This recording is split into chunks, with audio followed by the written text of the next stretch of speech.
Hello, great afternoon, basically morning for us Mathnasium people, because most of us are getting our day started. My name is Ben Nandu, Center Director at Mathnasium of Midlothian.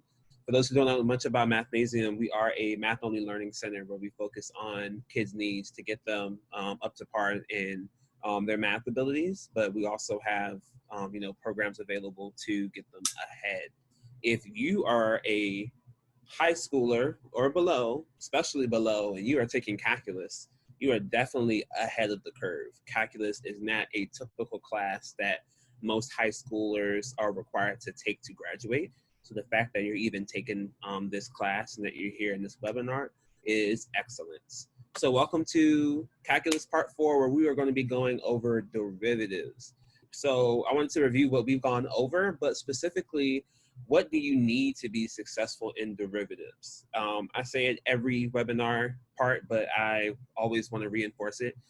When we are talking about math, math is fundamental. So in order for us to be successful in one topic of math, you need to make sure everything that's a prerequisite towards it is definitely strong.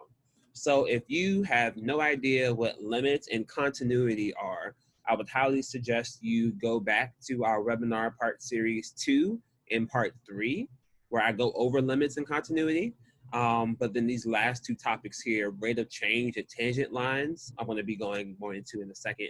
But this is definitely where you want to make sure you are successful and have a full understanding before you just dump into derivatives. Because you can just do derivatives, but the whole point of calculus is you need to know what derivatives are and what they do. So yeah, you know how to solve a derivative, but if you can't understand what that means, you wasted a whole lot of time learning learning what derivatives are.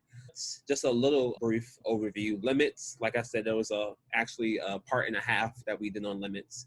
Limits are what we use when we're trying to figure out what a function is approaching. Sometimes we're not able to always figure out what a function equals at a certain point, but limits let us know what the function is approaching. And then continuity is, the way I like to think about it is, if we're looking at if a function is continuous, if we were to draw that function from start to finish, which is technically impossible without arrows, because most of our functions go from negative infinity to positive infinity as far as their domain. If you have to pick up your pencil at all to draw that function, then your function is not continuous. There are 3 conditions that we will review when I do some of the practice problems today for derivatives. Next thing is rate of change. So this is definitely something that you've probably heard since 7th grade math or 8th grade math. In math, what's like the biggest thing you can think of when you're thinking about rate of change? What's that one word or one term, one topic that you learned, probably dealt with a lot more in Algebra 1, where we're thinking about rate of change? So when we think rate of change, think about your slope. Slope just lets us know, when we're thinking about just linear equations, that whole y equals mx plus b. M is our slope, aka our rise over run. Slope is our change in y divided by our change in x. So we're going to talk about how derivatives can help us find the slope for even some of those trickier problems where it's not just a straight line. So tangent lines we also have not talked about in this series, but we do. Derivatives have all to do with tangent lines. So tangent line is if we're looking at a graph, no matter how straight or how curvy, and we're looking at any point of the graph, a tangent line is where the point intersects on that one point of the graph at only one point. So it doesn't go through anything else, but that just lets us know our rate of change for the function at that particular point. Because when we're looking at functions outside of linear functions, we get up to quadratic and above degree functions, higher order degree functions. There are definitely points where the rate of change differentiates throughout the entire function. So I'm talking about derivatives. What is a derivative? So I was just talking about, we want to know what tangent lines are. The derivative will give you the slope of a tangent line. I will show you a picture of a tangent line when we go through this example. But what's really important is it gives us the instantaneous rate of change. Today, my goal is to kind of show you how to evaluate derivatives. So the first thing I want to show you is the definition of derivative, which is just an equation. So this reads as f prime is the apostrophe next to f prime of x is equal to the limit as h approaches 0 of f of x plus h minus f of x all over h. So in particular, if you have recently taken pre-calculus or trig, I know this difference quotient, I believe is what it's called, which is the latter part of this equation, just the fraction, the f of x plus h minus f of x all over h. You probably definitely seen that. And that's where conjugates may come back into play. So a lot of people probably thought this was just some weird thing that, you know, your trig / pre-calc teacher just brought out of nowhere. And you're like, why did I have to learn this? Just because it directly relates into what you're gonna have to do in calculus. So the first thing you learn about derivatives is this definition, which is an equation. The f prime of x is a derivative. So whenever we see a derivative and it's in function notation, when you see the apostrophe, it means prime and it typically means the derivative. We won't go into anything today, but there's also possible to find the second derivative, which is 2 prime, which is just 2 apostrophes. So you just find a derivative of something twice. But we're definitely going to go into how to find just the first derivative by using this definition, which is very important.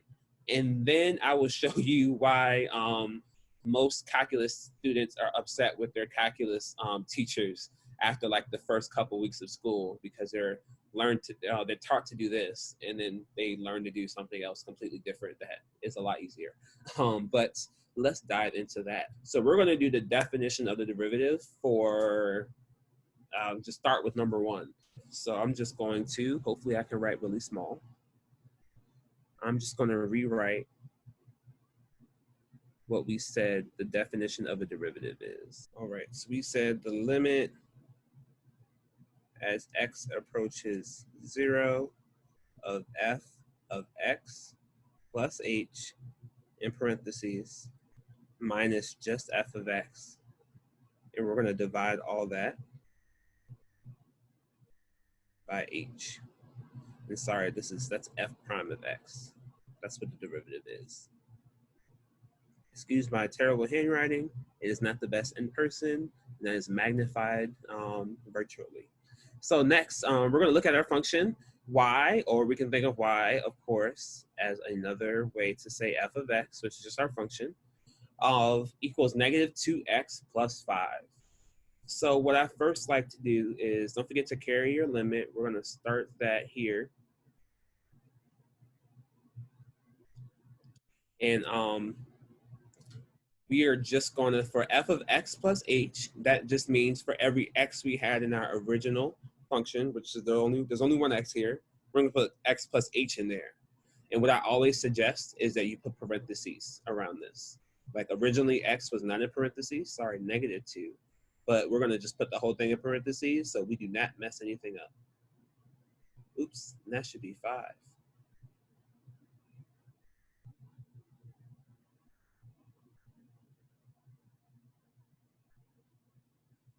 So that is alone f of x plus h. And then we're going to subtract, and then I'd like to put this whole thing in parentheses. The original function, f of x, is just what we started with, no change there. And then h is just h.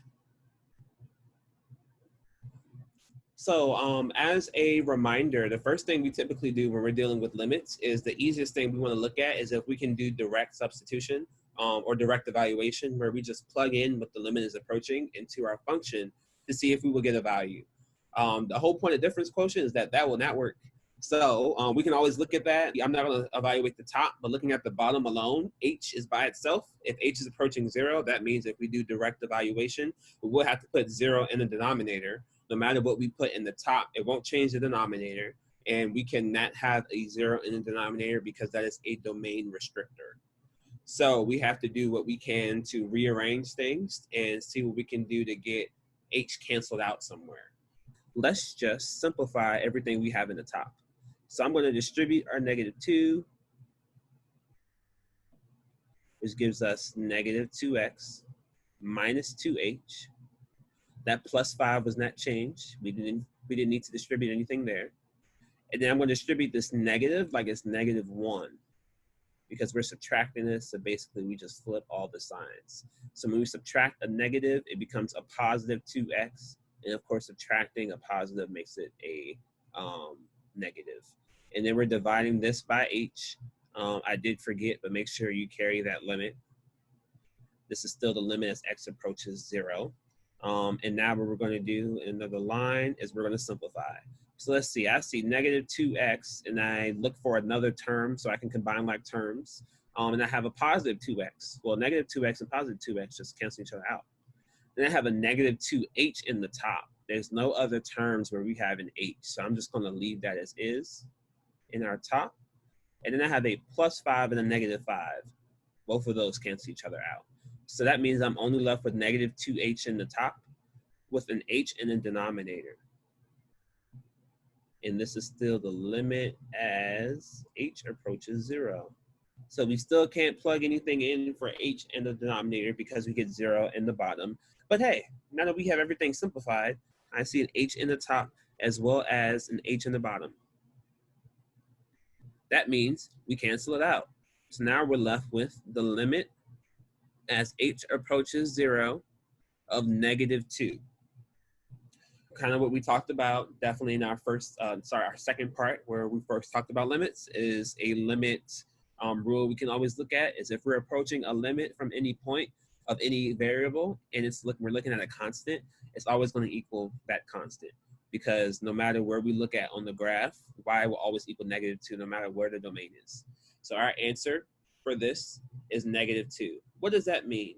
That means f prime of x, or our derivative, equals negative 2. Going back to what we talked about on what a derivative is, this means our instantaneous rate of change is negative 2 at that point, or really at any point of this function, because it is a linear function. Let's see. Let's do 6. So remember, I'm gonna keep writing this so we can memorize it. We have the limit as h approaches 0 of f of x plus h minus f of x, and we're dividing all of that by h. So this one looks a little bit weirder because remember when we're talking about f of x plus h, we want to look at every time there is an x in the function and we want to replace that with x plus h. As you see here, we have 2 x's and one's being squared. So I know that's kind of weird, but what we're literally going to do is we're going to plug x plus h into that, x plus h into this. Sorry, we're going to hold it with some parentheses so we understand. So originally the x was squared, so now the x plus h will be squared. And then that second x will just be x plus h plus 3. We're going to divide that by the original function, which is just f of x. I'm put that in parentheses.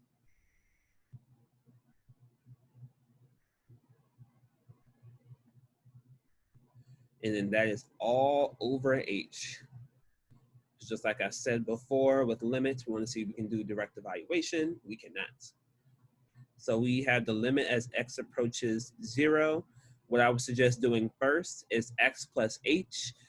We have a binomial being multiplied by itself. So just so we can have a visual, we have x plus h times x plus h. If you learn how to multiply binomials like I did, there's this acronym called FOIL, but that just makes sure that you do not skip anything. FOIL just means we multiply the front terms, the outer terms, the inner terms, and sorry I ran out of space, but the last terms. So when I say front, first thing we're gonna look at is x times x. I'm gonna put this 3 in the front before we multiply anything. X times x is x squared. The outer, which is this x times this h. I like to always have my x's first, but it doesn't matter. It can be plus xh or plus hx. And then the inner, which is this h times that x. Again, I like to have my x's first, so that's xh. And then our last terms are h times h, which gives us h squared. So that's just the squaring here. I know that looks like a lot of work. Then we're going to distribute the 3 into our binomial of 1 degree, just 3x plus 3h. We're going to transfer our negatives across these terms. Oops. We're distributing that negative, so this should be minus 3x minus 3.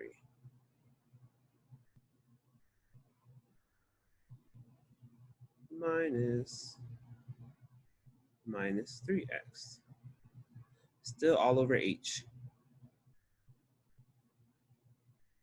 All right, so then we distribute all these 3's just for the sake of saving some room. Now I'm just gonna write it all out. So we have 3x squared plus, I'm gonna combine this xh and this xh into 2xh, which means when we distribute that 3 into the 2xh, we get 6xh, and then it's still 3h squared plus 3x plus 3h plus 3 minus 3x squared minus 3x minus 3. Not sure why I put an x on that one. And we are, of course, still all over h. So now when we look at this, I see a positive 3x squared and a negative 3x squared that can cancel out. Always look out for things that can cancel out here. I know there's no other h's in here, so I'm going to skip those. But then I see a positive 3x and a negative 3x, a positive 3 and a negative 3. So now we have the limit as h approaches 0 with everything canceled out as 6 plus h plus 3h squared plus 3h all over h. And just like before, we're going to reduce that, cancel out some h's, because now all of our terms have h's in them. The h will cancel out here, here, and here. So we have 6x left. Only one of our h's canceled out from the top, 3h squared, but then we are left with just 3 at the end. And then now we have something where we do not have the h in the denominator. We do have one h left though. So now we can do direct substitution into that 3x. And now we have that our f prime of x equals 6x plus 3. And that is our final answer using the definition of a derivative. Whew, that was a lot of work, wasn't it? So most of your teachers will, well, all of your teachers, this is a key part into derivatives so you can actually understand what this means. This is the whole reason why we do limits before we do derivatives. But you will need to memorize this derivative because this is definitely something that you just have to keep tucked away in your head. You will probably not use it for the rest of your year, but it will come up whether you're an AP student or a college student. You will be asked to do a question doing it this process. I'm about to teach you an even easier way to do derivatives, but you have to make sure you also know what this is. So I'm going to erase all this, but we are going to keep the fact that we found f of x to equal 6x plus 3. So here we go. There are different rules for derivatives. We don't have that much time to go over everything, but I do want to show you what's called the power rule. So we're going to apply power rule to this term and this term. So power rule means we're going to multiply our existing degree, multiply that by our coefficient, which is just the constant in front of that corresponding variable. And then we're going to decrease, after we multiply it, then we're going to decrease that degree by 1. So that just means we're going to do 3 times 2, which is 6. And then 2 minus 1 is 1, which means we're left with x to the 1 power. Now we're going to do the same thing to our second term, where yes, we don't have a degree, there's nothing there. You may look at it, but technically this degree here is 1. We're going to multiply that by our existing coefficient, which is 3, stays the same. And then we're going to decrease that by 1, which means we're going to turn that into x to the 0 power. Anything to the 0 power does equal 1. So basically we have 3 times 1, and then that's just 3. And then that's how you do the power rule for those two terms. That's quick and easy. And then another thing is the constant rule. Constant rule or multiple rule just means when we have a number that is constant and it will not change because there's no variable attached to it. When we derive this, or when we find a derivative, it always turns into 0. So 3 could be, that could have been a 1, that could have been a 2, that could have been a 10, that could have been a 1,223, 456. It would turn into 0 as long as it's a constant. So technically we have a plus 0 there. But look at that. That simplifies to just 6x plus 3. And that turns into what we did all that work for. So mind you, yes, this is a very easy way to do derivatives, but you will definitely still have to practice the definition of derivatives. I encourage you, yes, learn the power rule, constant rule, quotient rule, all that good stuff, but make sure you also know your definition of a derivative. This is definitely good practice for you to prepare for your calculus class in the fall, just to make sure you understand this, because derivatives are a big part of the rest of your calculus career, per se. At that note, I'm going to end this and wrap it up for the day. So thank you for coming to the last part of Get Inspired. Thank you. Bye.